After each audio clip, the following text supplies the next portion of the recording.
Hello, and thank you for joining me for another video. I wanted to take a few minutes this morning and talk about the filter system that I use, made by Haida, H-A-I-D-A, Haida Filters. First of all, I want you to know I receive no sponsorship of any kind from Haida or any other company. No one has asked me to do this video, and I'm not being paid or compensated in any way for doing this video. I only show and talk about and promote products that I use and I like. And I really like the Haida filter system. First of all, any filter system consists of three different components. You have an adapter ring, and I'll try to do this gracefully without dropping it. You have an adapter ring. The adapter ring is sized to fit your lens, so whatever filter size your lens takes, that's what size ring you need. And so the rings are relatively cheap. They're about 20 bucks a piece, so not bad. If you have lenses of several different filter sizes, it doesn't cost a whole lot of money to build up a collection of rings. That ring screws onto the lens just like a filter would. And again, it's way easier than I'm making it look. There we go. The second component is the filter holder itself. This is the device that actually holds the filter. It's got a slot, in Haida's case, it's got a slot for the polarizing filter. It also has 2 to 3 additional slots. I don't know how well you can see them, but right in there has 2 to 3 additional slots for square filters. Now this system takes 100 millimeter or 4-inch square or rectangular filters. So 4x4 filters or 4x6 filters, depending on what kind of filter you're using. All right, I'll show you that in just a second. So the filter holder, that component attaches to the ring. Now, regardless of what ring size you have for your lens, the filter holder is designed to fit that ring. So you can have, 4 or 5 different rings and one filter holder to fit all of those rings. Now, the nice thing about this is that filter holder will rotate on that filter holder, so you can orient that any way you like it. The third component, of course, is the filters themselves. And Haida has a unique solution for the polarizing filter. They have a special slot in here just for the polarizer. It is a circular polarizer. The polarizer is in this holder, and this holder also has a thumb wheel control at the top, because once this is in place, you can't get your fingers on the filter ring. So you turn this adjustment ring here, adjustment knob here, to orient the polarizing filter the way that you want. Now, I said that there's a unique slot. I'll turn this a little bit sideways. There is a slot designed specifically for the polarizing filter, and it just slots right in, snaps into place, and it's in there pretty good. It's not going to fall out. There's actually 2 red catch or clamp buttons there to hold in, to slide it in and out. And once you hear it click, it's in there for good. Another component you may want to use is a square or rectangular filter. In the case of solid neutral density filters, 2-stop, 6-stop, 10-stop, whatever you want to use, those rectangular filters fit in the slots out here in front of the polarizing filter, and they just slide right in like that. In the case of graduated neutral density filters, if you're using a graduated filter here in the mountains, your horizon may not be exactly level. So that's why you can orient the entire holder to make that graduation fit whatever horizon line you're looking at. So the slope of a mountain or something like that. In the case of shooting on the seashore, for instance, on the beach, you would want to put that dead level to match the horizon line. That's it. I can put an additional filter on there, and it comes with enough accessories that I can actually take this apart and put a 3rd filter slot, although for my work I don't ever conceive of a point where I'd want to use more than 3 filters, a polarizer and 2 additional filters. So I keep those components in a drawer at home. I never hooked those up, never used them. Since I bought my filter system, Haida has come out with a modification of this. It's the Haida M10 II. It's upgraded in some way, but I'll tell you the truth, I have not done enough research in it to know what the difference is. I know that it takes the same square filters, the same 4-inch or 100 millimeter square filters. So I'm not entirely sure what the difference is and why it's been modified. And I'm not sure you can get both. I'm not sure the M10 and the M10 II are both available, or they've discontinued the M10 in favor of the M10 II. Hi there, I just wanted to hop in here real quick and tell you that there are some pretty significant differences between the Haida M10 and the M10 II filter holder. The M10 II filter holder is a little bit smaller, it's a little bit more compact. Not a huge difference in my opinion, but it is a little bit smaller.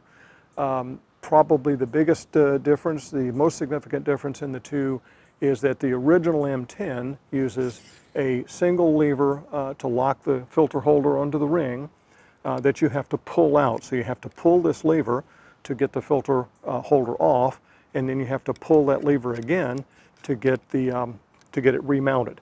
So it does make it a two-step or two-hand process. So you have to hold onto the filter and pull that ring to get it on and off. So the M10 II filter holder has modified that to a single lever that you squeeze, you press in order to lock it and unlock it. So when you want to put this on the filter ring, all you have to do is squeeze the lever, and it attaches very quickly with one hand, and it's done. All right, same thing, squeeze the lever to take it off, very quick and easy. So that's probably the biggest difference in the two filter holders right there. Now, another significant difference I feel like is the locking knob that they have placed on the back of the M10 II filter holder. So both filter holders will rotate on their respective rings. They rotate rather easily. It doesn't take any effort to rotate that, and that's so that you can, if you're using a split or a graduated neutral density filter, that you can rotate the graduation to match your horizon line. So that's why you turn the filter holder. Now, they both rotate rather freely, and so if you get it in position, you want to stop it from rotating, you do have to lock the knob down, and that puts enough pressure on the filter holder to keep it from rotating. Now, I will tell you, I have not had any trouble with my M10 filter holder rotating when I didn't want it to, but apparently enough people have that they've added this modification. So that's pretty significant difference there as well. One other thing you might be aware of is that if you're using high density, neutral density filters, 10 stop, 15 stop, and so on, there's a gasket here to seal the filter to the filter holder so that you don't get any light leaks on those heavy filters. The gasket on the M10 II is much wider, much heavier than it is on the original M10. So you can see the gasket there, and then I'll show you the difference in the gasket here on the M10 is considerably narrower. It's maybe half, maybe a third the size of the gasket on the M10 II. Now, I have not had any problems with a light leak. I haven't had any problems with light leaks on my M10, so I'm not sure that's a big difference either, but it's there, it's bigger, it's wider. I do want to point out they both take the same adapter rings. They both take the same filters. All right, so the adapter ring that's on my lens here is the ring that came with my M10 filter holder, and the M10 II fits on that quick and easy, and there we go.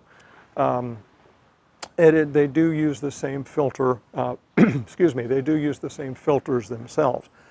And so this is the drop-in polarizing filter for my M10 filter, and you can see it drops right into the slot, locks in place, and adjusts just like it would on the M10, so no difference there. If you look at the website, you'll see adapter rings that say dedicated to M10 II or dedicated to M10. They're the same rings, they're interchangeable, all right? Same with the filters, drop-in filters, they're all the same. Of course, the 100mm filters, square neutral densities, graduated neutral densities, anything else that you might get in a square 100mm format, that's pretty universal. There are a lot of different filter holders that take the 100mm filters, and so they'll fit on the M10 II and the M10 interchangeably, so no difference there, okay? One of the other significant differences in terms of cost, off the top of my head, remembering the numbers, the M10 II is roughly twice the cost of an M10 filter holder. And I'll put those exact numbers at the time of this video here at the bottom. So that'll help you make up your mind whether you want to get one or the other. Okay? So with that, I'll send you back to the regular video. In any case, again, I really like the filter system. I use it all the time for my landscape photography. I also use a Haida. Let me pull it out for you here. It is a Haida 10-stop neutral density. That's not it.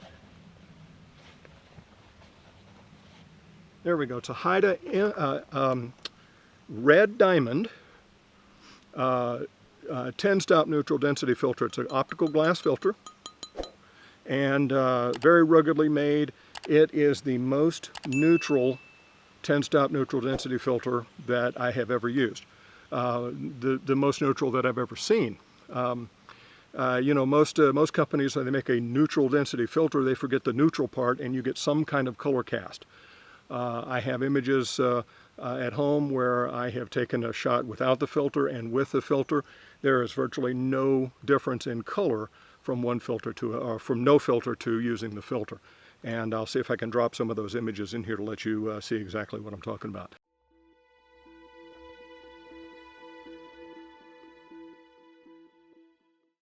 But that's it. That's what I wanted to share with you this morning. This is, again, the Haida M10 filter system. And if you are looking for a filter system of this type for your landscape photography, I hope you'll check it out. All right. Thanks a lot for joining me. We'll see you again in another video.